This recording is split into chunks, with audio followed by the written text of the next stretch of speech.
Hey everybody, Tiffany Avaye Takes. Welcome to another video. This one is especially special because it's a review of a Renaissance film. If you know me, you know I love Beyonce. Anything that relates to Beyonce, I gotta be a part of it. So, the review. First, I'll start with why I wanted to see the film. Obviously, being a fan, I really don't miss anything that Beyonce does. I did an interview recently with the king of the Beehive, Jerron Jordan, and one of the things he mentioned about, just this film being from Beyonce's point of view. So that resonated with me, of course. I was in agreement with that. Definitely wanted to see her take, if you will, on the show and moments that led up to it, moments during and moments after. My concert experience, you know, I enjoyed the concert, obviously, but I did have pet peeves that took place that I knew that the film would rectify. Um, Not anything having to do with Beyonce, more so just one, I realize I'm at the age where I need to take a nap before I attend events. I was very sleepy during the concert, very irritable. Um, I'm sure it was people in front of me, bigger than me, taller than me. Some of them had hats on, like in my way. I could barely see. Like, that was not it for me. But overall, I still enjoyed it. But if I knew the film would give me that experience just, you know, without interruption. So I got there. I went to the very first show on Thursday, which was a pleasant surprise because I thought the premiere date was the first. That's how it was advertised, but I was pleasantly surprised to see Thursday. So I got in the first show. Our theater was very calm. It wasn't lit like the viral videos, which I'm personally happy for because I had enough interruption at the concert. The second time I saw it, I wanted it to be calm and where I could, you know, take in what was being presented without distraction. Um, So I love those viral videos. Like if you haven't go to the show, that's your concert experience. Amazing. I'm not saying that to be offensive. I'm just saying that because I know that level of excitement, but and also I went into the film almost like with a journalist hat, you know? So when I watch it, I'm watching from the point of view of how I want to report on it, you know, not to go to turn up. And I know most people are going to turn up, and that's great. Um, so the theater was very because I watched the audience. I watched the people that come to see it, and a lot of it was very generational. Moms with their daughters, older ladies, um, sometimes grandmas. It was like grandma, mama, daughter. Sometimes there was pairs of older ladies, like, and I thought that was interesting because of the show itself is very much generational. Um, so that was cute. Um, and then you got people in there, just talking about like before I was there super early. And I watch them come in. Sometimes the commentary is cute, like the aunties, like that Beyonce is a bad girl. I love that energy because a lot of times the environment of which my community is sometimes hater energy and it's very draining. So I love being around the energy of people like minded. They gave us a flyer. I had it up, but it was too small. For its expectations, I knew that I would feel something, when I came out of the movie because historically for me, Beyonce always makes me feel something, whether it's inspired, motivated, determined, all of the above. Like you're always gonna come away from a Beyonce project feeling something. And that's just who she is. And I believe that's why she's so great. I knew that I would cry at some point during the film, just because most movies, all movies, make me cry if it's good. But within the first 5 minutes, I was misty eyed. Like I think what did it for me, they showed like Beyonce real, like from like a baby up until this point, and it just kind of reminded me of myself, like watching. Like I remember being maybe like 13 or something like that when she would put out DVDs, and I would just watch it and feel super inspired and like the world is out there for me to conquer.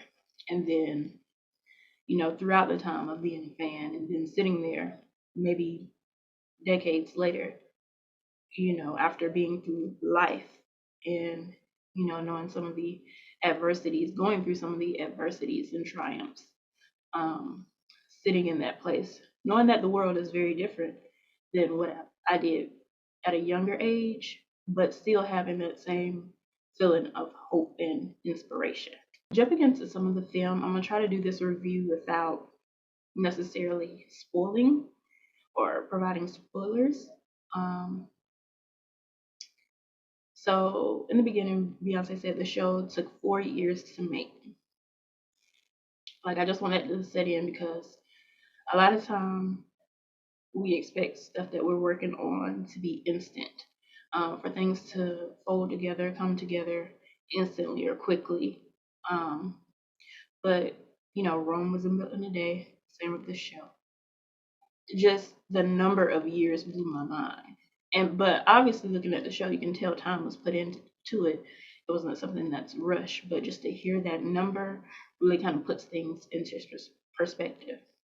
Even watching the show now that I create content and work on projects and think about like the visuals, um, at the show itself, I did a lot of that. Like even at the show, I went with a different point of view because now I'm somewhat, or would like to be, in that position. And this was the first time I ever went to a show, and I thought about the business aspect of what Beyonce does. And I'll touch on that a little bit later, but that's something that stuck out to me. I want to talk about briefly why I think Beyonce doesn't address negative criticism. Um, at one point in the show, she was like, "I know the Beehive got me." Like her fans, supporters, she's like, "I know they got me." Um, and that just makes me think of when you go out there on that stage. She goes out there on that stage and she sees 50,000, 70,000 people who are supporting her, uplifting her, fans of her, people who have been impacted by her career in a positive light. That's so much love and it's so much admiration and good energy. Like it drowns out the negative talk. Like earlier in Destiny's Child, there's a song called Happy Face, and she says, "There's plenty of people who don't like me, but there's 10 times more who love me, and I love myself." Very young, that was the lyric. So I just think it's so much appreciation that how could you focus on the negative? Also in the show, she talked about her fight as a black woman and her own. It blew my mind that she went through this in her own project, her own, um, show, because she's the boss. But she was like, when people talk to me, like I have to repeat myself constantly, or they try to like brush you off. In particular, there was a scene where she was asking for a camera lens because she wanted to shoot a part of her show at a certain angle. And she was like, "Well, do y'all have X type of camera?" And it was like, "No," or "That camera doesn't exist," or "That lens doesn't exist." So she went and she looked it up and she found the camera. I'm just like, how you gonna be a part of somebody else production? You're hired to work and then try to brush them off. Like, why would you not want to go above and beyond literally. That just blew my mind. But also, it's very eye opening because it's like, as a black woman, you go through so many challenges, and even at that level, you would think that it's easy breezy, but it's almost like the fight challenges never end. So that was eye opening for sure. Just comparing the album versus the tour, I feel like the tour is the perfect visual to represent the album. When you just listen to that, it's literally sonically everything that's happening that you see in the show. And I just think she did an amazing job at giving the theatrics, just taking you into another world. It's almost like I see a lot of Michael Jackson influence.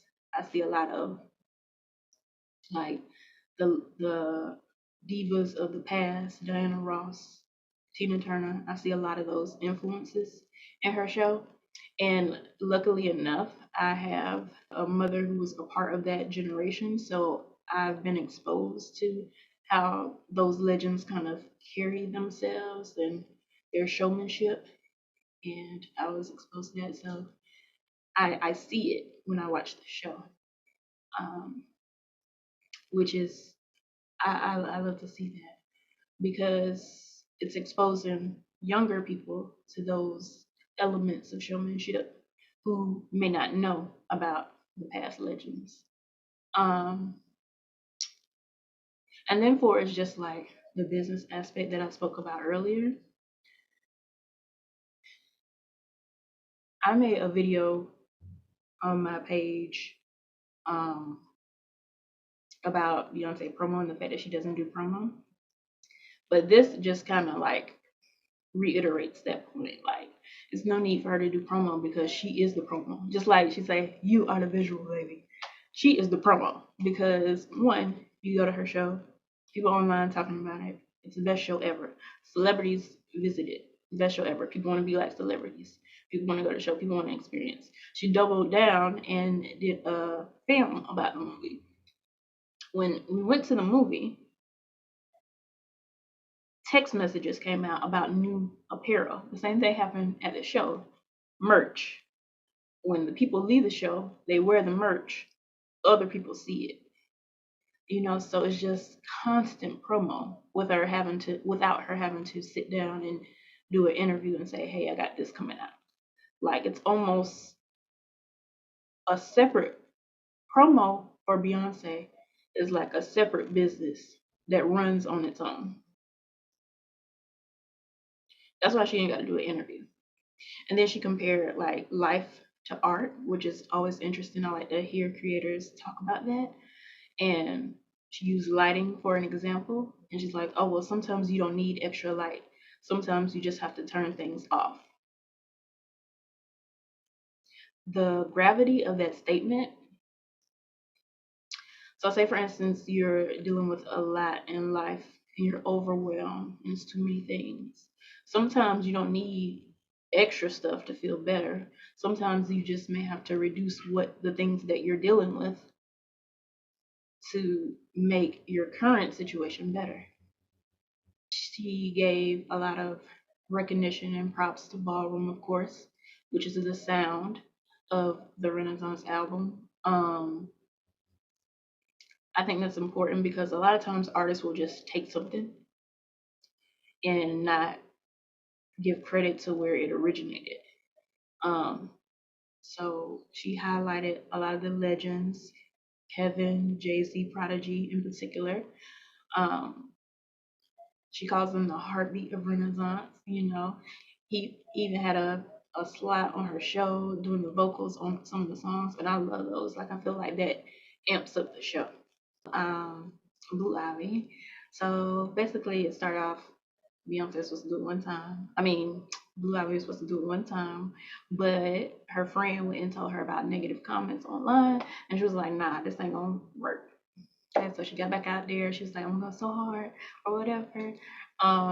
And she just really grow and improve, that type of thing. I hate the criticism when it comes to Blue Ivy because she's a child. Like, why would people even have anything negative to say? Like, she come out there, what you expect? Day one, like it was ignorant from the jump. But in classic Beyonce fashion, like her mom, she took negativity and made it into positive. Took lemons and made it into lemonade. You know, it's hereditary. Um, so that was inspiring. Also, just the fact of Blue being up there. Um, you know, I feel like it's inspiring for children. Like how I said, the people in the movies, it was very generational. Like little girls looking up there and seeing another little girl, because kids don't care about something being perfect. All they see is, hey, that's a little black girl, and she's up there on the stage performing, and that can inspire them to go out. And it don't necessarily have to be performing, but it could just inspire them to do something great. You know, it's not about, to me, it wasn't about Blue being perfect. It was about her going for it. Fearlessness was a theme throughout the film. Throughout the film, Beyonce is fearless. They showed her deal with um, injuries and, you know, recovering, doing rehab. There was a lot of instances where she does like acrobatic type moves. Um, in her show, they show where she got hit on a stage. Like, and most people, like, if they incurred an injury doing some of that stuff, they wouldn't bother to do it anymore. But she keeps going. First of all, when I was not watching the show, just in the show, at the show, in the audience, and she came out on that what is it called? The cars that are like in the military tanks. It was like a tank style type of, I don't know, vehicle. And she came out and it was rocking, like, and you could see her rocking. I was like, oh my lord, like I was nervous. Um, but yeah, she just keeps going. She don't give up. She always goes out. I won't say like to the extreme, but like above average. You know, everything is above average, out of the norm, more so. Um, and then her team, same thing. Like they give it all. The twins out there swinging on them poles. I was like, ooh, Lord. But I realized to work with Beyonce, you have to have that same element. And if you don't have it, you have to acquire it. Because a lot of times I feel like people behave by their environment. So if you're with people that are not risk takers, you're more likely to not be a risk taker. You know, stay within the box. But you get out there with people and you see them going for it, like, hey, I could probably do this too. You know, so energy rubs off on people, and I so desperately want to be around those type of people. You know, I feel like my environment is very safe, and I have that desire to be the risk taker, but because the environment is safe, you know, it doesn't always necessarily pan out like how it is in my head, you know. But that's a whole nother video for a whole nother time. But yeah, something that really stood out to me, just as like final thoughts, final takeaways. Beyonce has this ability to make people feel seen. Um, a lot of times in the film, she would refer to her show as a safe place. Uh, all variations of people there, straight couples, trans, whatever the case may be, in the normal world where people would look at you and kind of like, you know, you're almost ostracized or like just disregarded. You come to that show, you watch the show, you hear the music, and you feel liberated. You know, you feel seen, you feel it's love in that arena, it's love in the stadium. No one cares, no one is discriminating against anyone. You come there, you become family. Like just strangers can just meet and connect and it's due to this person. That's, you can't put a price on that. That feeling, experiencing it, it's transformative, honestly. And then when you leave out and you come back to the real world, and I feel like a piece of that stays with you, you know? So I just admire that. And one thing that really stood out to me in regards to Beyonce making people feel seen, there were a few clips in the movies. Of course, she highlights the fans, she shows them in the audience. But what really stuck to me, she had clips of fans up in the nosebleeds, high seats. And the reason why I could tell is because when they showed them, the background was out in the sky. Um, and I just think a lot of times when people go to the concerts, people make fun of people because they can't have floor seats, or they say that those people don't matter or whatever. And in her film, she chose to highlight some of them. And I'm pretty sure those people, when they watch the film, it's gonna touch them because it touched me, and that was probably my favorite moment from the film, to be honest. Um, I give it 10, 10, 10 across the board, and so does Rotten Tomatoes. So definitely do yourself a favor if you want to feel inspired. Do yourself a favor and check out the film.